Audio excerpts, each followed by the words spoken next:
Olá, tudo bem?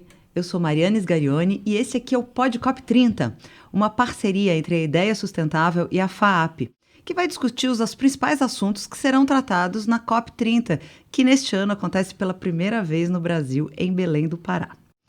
Serão 20 episódios com os mais renomados especialistas do país, discutindo todos os assuntos que serão tratados por lá. Antes de começar, eu vou pedir para você deixar aqui a sua curtida e se inscrever no nosso canal. E assim você vai recebendo todas as novidades e os próximos episódios antes de todo mundo. Ao meu lado está o Ricardo Voltolini. Como vai, Ricardo? Tudo ótimo, Mari. Também jornalista, fundador da Ideia Sustentável, professor da FAAP e um dos pioneiros na sustentabilidade no Brasil. E o nosso convidado de hoje é o Sandro Damasio. Sandro é engenheiro civil especializado em engenharia de fundações, economia, gestão em energia, gestão avançada e mestre em sustentabilidade. Foi head de ESG da Eletrobras e atualmente é diretor de operações da Serenza, tecnologia ambiental. Como vai, Sandro? Seja muito bem-vindo. Bem, é um prazer estar aqui com vocês e participar do Pod 30. Muito legal. Sandro, o tema do nosso bloco de hoje já é por si só uma pergunta, é um bloco já com uma pergunta, e que eu acho que ela é ao mesmo tempo abrangente e central para muita coisa que vai ser desenrolada na COP. O que é transição energética justa? Olha, muito bom esse tema, exatamente aqui, preparativo para a COP, né? A transição energética, eu sempre costumo falar primeiro da energia. O que é energia? É a capacidade de gerar trabalho. A gente precisa, como sociedade, da utilização de energia para esse trabalho. Seja o transporte, para a gente sair de um lugar para o outro, seja para a conservação dos nossos alimentos, seja para aquecer uma água, seja para ter uma vida noturna. A gente tem necessidade de energia para isso. E tem várias fontes de energia. O que a gente está, historicamente, desde a Revolução Industrial, é usando muito combustíveis fósseis para essa energia e atender essa necessidade da sociedade. O que a transição energética traz é uma necessidade de mudança dessa energia que está sendo utilizada, a fonte dessa energia, para continuar atendendo às nossas necessidades, mas está conectado com os problemas que estão sendo causados hoje com a utilização em massa de combustíveis fósseis. Então, a transição energética é você continuar oferecendo essa capacidade da energia, executar trabalho para a sociedade, mas com uma fonte que seja menos agressiva ao meio ambiente. E por que justa? Porque a gente também tem que considerar que a gente está fazendo essa agenda para pessoas e por pessoas. Então, a gente está falando de uma sustentabilidade nossa ao longo do tempo.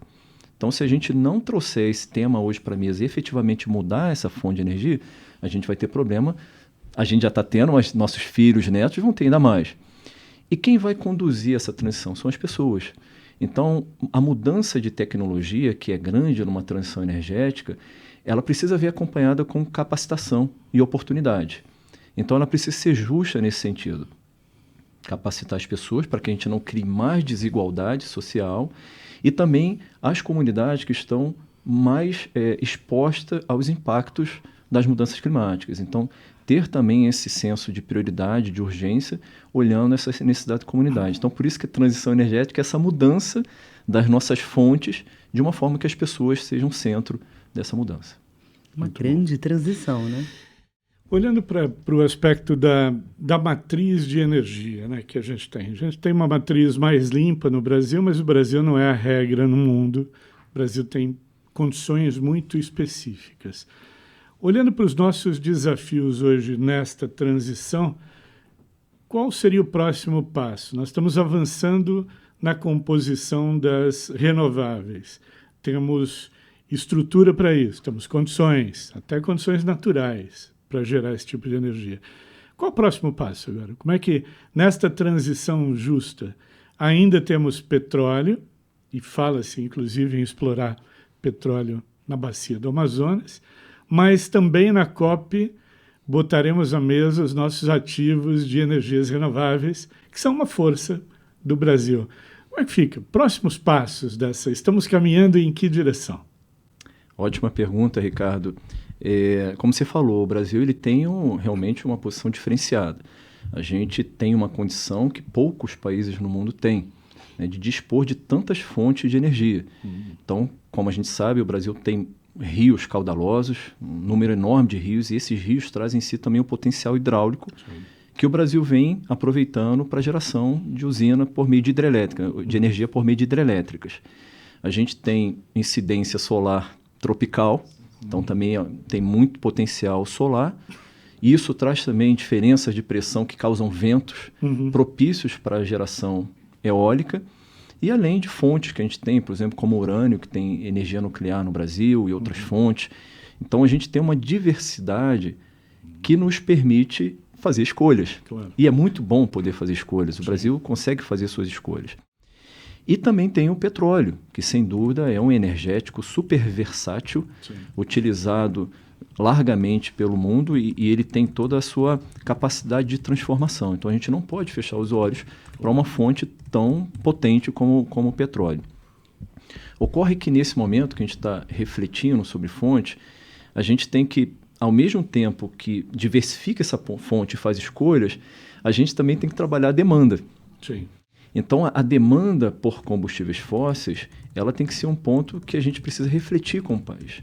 Como que a gente consegue, ao longo do tempo, diminuir essa demanda para que a gente possa usar outras fontes. Então, no caso da energia, por esse diferencial que o Brasil tem, a eletrificação é um caminho muito interessante. Sim. Porque o trabalho a ser executado pela fonte de energia, ela pode ser feito por uma combustão de um material, né? Ou ela pode ser através da eletricidade. Então, como que a gente consegue transformar alguns processos na indústria automobilística, como a gente está vendo, os carros elétricos avançando, na indústria têxtil, de alimentos e bebidas, como que a gente pode fazer transformação para se utilizar mais de uma energia elétrica, já que o Brasil tem uma grande quantidade de energia renovável, e diminuir a demanda por petróleo. Então, essa questão da transição está muito ali na demanda também. Então, conscientização e caminhos que a gente tem para tornar cada vez mais viável economicamente você fazer uma transformação, utilizar mais energia, que é a riqueza que o Brasil tem em sua matriz essencialmente renovada. Eu acho que na COP a gente vai falar muito disso e eu imagino que a gente tem experiências muito interessantes para trocar com os países da Europa, por exemplo, né? Na Europa a gente tem uma energia de matriz mais suja, entre aspas, né? E necessidades que são diferentes também das do Brasil, como, por exemplo, o aquecimento de casas, né? Ao mesmo tempo, do Brasil, a gente tem uma outra realidade, que é um país de dimensão continental e uma energia que precisa ser transmitida e chegar a cada uma das pessoas. Então, acho que também podemos aprender com a experiência dos outros países, né? Como é que você enxerga a COP como um espaço de aprendizagem e de trocas? Porque a gente ouve muito falar sobre ensinaremos muito sobre o que estamos fazendo, as nossas soluções são muito boas e são de verdade, mas o que a gente tem para aprender do ponto de vista de transição energética justa com os demais países? E primeiro eu vejo as COPs, Ricardo, como um ambiente super favorável ao diálogo. Eu acho extraordinário os países pararem em um determinado momento para conversar sobre temas, e a COP do clima é uma delas. É uma agenda que se busca convergências e trazer os problemas que não são dentro de país, não são limítrofes aos países, né? Vai além. Então, eu já tive a oportunidade de participar de uma COP, a COP 27, em Sharm el-Sheikh, no Egito, e pude presenciar a dinâmica de uma COP e também a parte da negociação, porque ela tem desdobramentos, ela tem responsabilidades. Então, não se pode assumir algo que você não tenha como alcançar. Então, eu vejo nas COPs essa oportunidade enorme da gente trazer os problemas para a mesa e buscar soluções. Então, a COP 30 aqui no Brasil, ela tem uma expectativa muito grande do Brasil poder adotar esse papel de protagonismo climático que é requerido mundialmente. O Brasil, tanto em termos de biodiversidade, como em termos sociais e termos também de energia, ele tem um diferencial, ele tem uma contribuição muito grande para o mundo. Então, o que a gente espera é que, sob a égide da presidência do Brasil na COP, a gente consiga trazer um pouco dos nossos exemplos de escolha de utilização de energia, né? Trazer também quanto que isso afeta o Brasil em termos de social, né? A gente sabe onde que quando tem catástrofes, eventos climáticos extremos, quem sofre mais? Né? E o Brasil tem como demonstrar isso, porque a gente tem eventos recentes aqui, como o Rio Grande do Sul, como na Serra Carioca, né, no Rio de Janeiro, vários eventos, como a gente tem as queimadas no Pantanal, a gente tem no norte, onde a gente tem grande potencial hidráulico, a gente percebe redução de fluxo, né, de vazão de rios. Então, como que isso pode trazer impacto? O Brasil ele tem isso hoje, por essa sua dimensão continental, ele vai de norte a sul, né, experimentando todos esses efeitos, mas também traz as soluções. O Brasil, eu acredito que é o momento para ele efetivamente exercitar essa liderança nata que ele tem e mostrar as soluções que a gente tem aqui que podem ser escaladas para o mundo.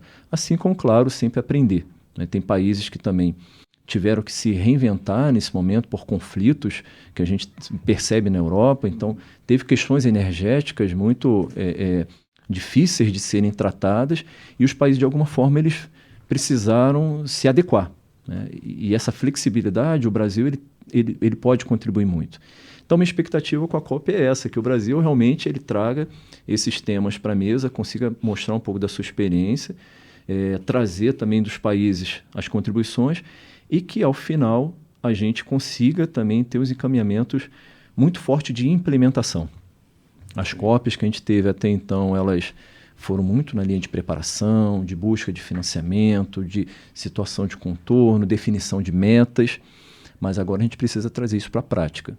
Como que efetivamente essas metas, que são as chamadas NDCs, que são as contribuições nacionais, elas vão cascatear em termos de setores e chegar até as empresas, governo, sociedade de uma forma geral. Sim. Então, a grande expectativa que eu tenho hoje na COP é você sair de lá com várias ações de implementação.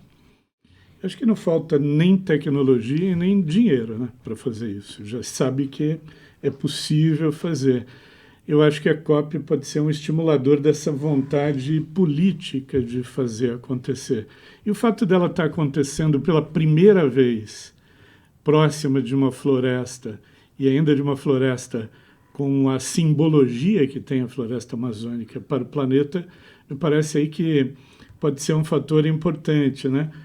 Imagino que, no mínimo, o cenário em que as pessoas estarão reunidas é estimulante para pensar por que é importante a floresta em pé e por que são importantes as energias renováveis, né?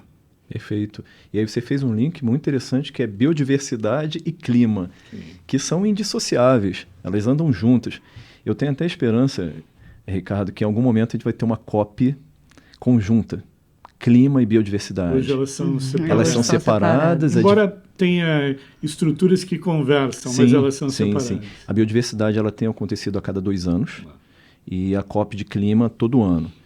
Mas eu acredito que em algum momento essa conexão vai ser importante, porque como você colocou, né, eu acho que essa pegada de ser hoje na Amazônia, ela traz isso muito forte à tona. Não existe contenção das mudanças do clima se você também não tiver a conservação da biodiversidade, as florestas em pé. Esse final de semana, eu moro no Rio de Janeiro, e eu fui à Floresta da Tijuca, subi o Pico da Tijuca. E o Rio de Janeiro estava com daqueles dias quentes, abafados, e você entra na Floresta da Tijuca pelo menos 5 graus a menos. Sem dúvida. Então você percebe claramente o efeito da vegetação, da umidade. Da umidade. Então você imagina como é que seria aquele local se não tivesse nada disso. Então, ou seja, a conexão biodiversidade, conservação da biodiversidade, as ações regenerativas, restauração, estão intimamente ligadas com as questões relacionadas ao clima. Sandro, eu queria aproveitar essa conexão e queria trazer um pouco da conexão da transição energética com a inclusão, principalmente, porque eu acho que isso é um assunto que vem vindo aí e a gente vê que alguns territórios, por exemplo, tradicionalmente ocupados por populações originárias, quilombolas, ribeirinhas, vêm denunciando um certo impacto da expansão acelerada dos projetos verdes de energia. Então, ele é verde, mas ele está impactando determinadas populações que estão ali. Enfim, o que dizem é que a chamada energia limpa ela continua mascarando antigas práticas de exclusão. Então, quando a gente fala de transição energética justa, a gente tem que pensar nisso. O que você acha? Você concorda? Você não concorda? O que você acha? Eu acho que tem um pouco da visão do desenvolvimento que ele pode ser feito de algumas formas. Ele pode ser mais predatório, né? Como a gente vê algumas atividades de cunho ilegal que incentivam devastação, por exemplo, né? Desflorestamento. Mas ele pode ser também um aliado do desenvolvimento sustentável. Hoje o Brasil ele tem um arcabouço regulatório e legal muito bem estruturado, né? A gente desde a década de 80 vem trabalhando as leis ambientais e elas são muito bem estruturadas para alimentar esse desenvolvimento, reduzindo os impactos que ele efetivamente gera. Mas é claro que a gente vê pressões, né? E eu acho que a sociedade tem várias necessidades e essas necessidades elas precisam de alguma forma serem equalizadas. Então, eu entendo que essa transição energética ela traz um elemento aqui importante em termos de economicidade, porque você precisa de soluções que se sustentem. Sim. E é um dos grandes desafios, né, Ricardo, manter a floresta em pé. A gente sabe dos benefícios todos, mas quando vai para um olhar econômico, isso é muito difícil tangibilizar, embora ninguém negue a importância da floresta em pé. Então, acho que essas soluções, Mariana, elas precisam ser cada vez mais melhor estruturadas para considerar os vários entes envolvidos, né?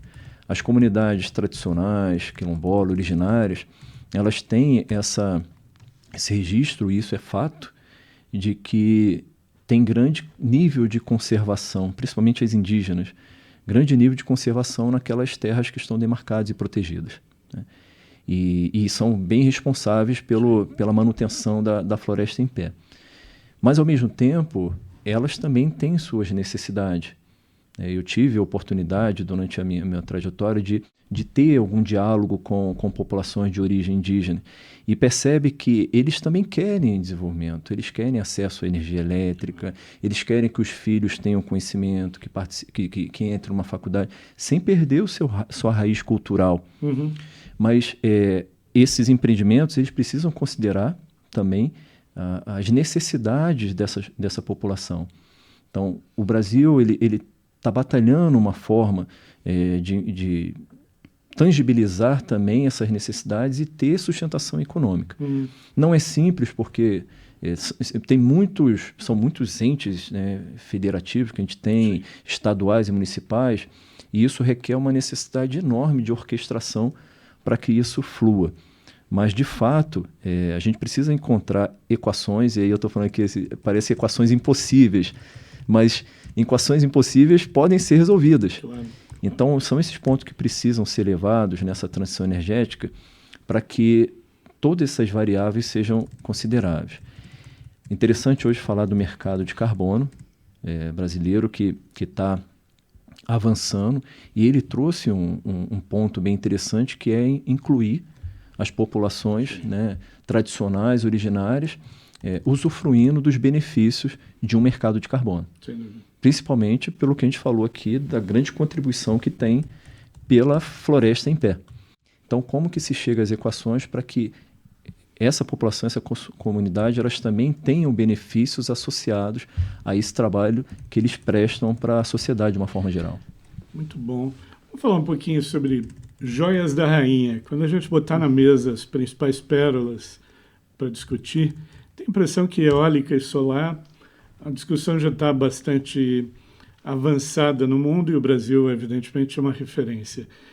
As joias podem ser o SAF, o biocombustível nosso de segunda geração, o hidrogênio verde. Quais são as joias da rainha? O que vai chamar mais atenção ou que tem o maior potencial, do seu ponto de vista, para escalar economicamente? Eu acho que não vai ter uma bala de prata, né? Acho que isso aí já ficou claro para todo mundo. Não tem um ponto ali que vai resolver todos os problemas. Eu acho que realmente é o equilíbrio de vários fatores, como alguns você colocou, em termos de fonte de energia. Você está correto, a gente tem hoje explorado bastante a parte, né, de energia eólica, solar. Eu acho que o Programa Nacional de Incentivos a Fontes Alternativas, que foi o PROINFA, ele ajudou muito nisso, Sem né? dúvida. Fazendo contratos de longo prazo com valores que ajudaram a desenvolver a indústria de base de algumas tecnologias. Sim. Então, acho que sempre vai ser necessário a atuação de políticas públicas para fortalecer alguns desses caminhos. A iniciativa privada, que busca, evidentemente, retorno dos seus investimentos. Então, acho que tem oportunidades enormes em termos de energia e isso atrai investimentos. Quanto a algumas fontes alternativas, o Brasil tem um potencial enorme do biocombustível, Sim. né, e a gente está vendo cada vez crescendo mais. Nossa agricultura, nossa biodiversidade, de uma forma geral, traz esse potencial. Então, acho que esse é o caminho. Mas eu acho que de energia também tem um ponto, que se eu for falar hoje, joia que a gente tem, seria a grande capacidade que a gente tem de movimentar essa energia que a gente gera. A gente tem hoje, por exemplo, uma energia por fonte renovável no norte do país que ela pode ser consumida no Rio Grande do Sul, por meio das linhas de transmissão. Então, o investimento que o Brasil fez ao longo do tempo, hoje o Brasil ele tem uma quantidade de linhas de transmissão, só a Eletrobras, que é a empresa que eu trabalhei anteriormente, era mais de 70 mil quilômetros de transmissão, só a Eletrobras. A volta da Terra é em torno de 40 mil quilômetros. Então, só a Eletrobras ela tinha quase 2 vezes, né, a volta na Terra de linhas de transmissão. E ainda tivemos problemas, né, com transmissão. Ainda temos, porque ainda tem investimentos a ser feitos. Por isso que eu diria que a joia, se eu for elencar aqui hoje, seria a gente continuar investindo nessas conexões na transmissão, que isso aumenta o alcance das fontes renováveis, reduz a instabilidade do sistema, porque muitas vezes você tem linhas redundantes.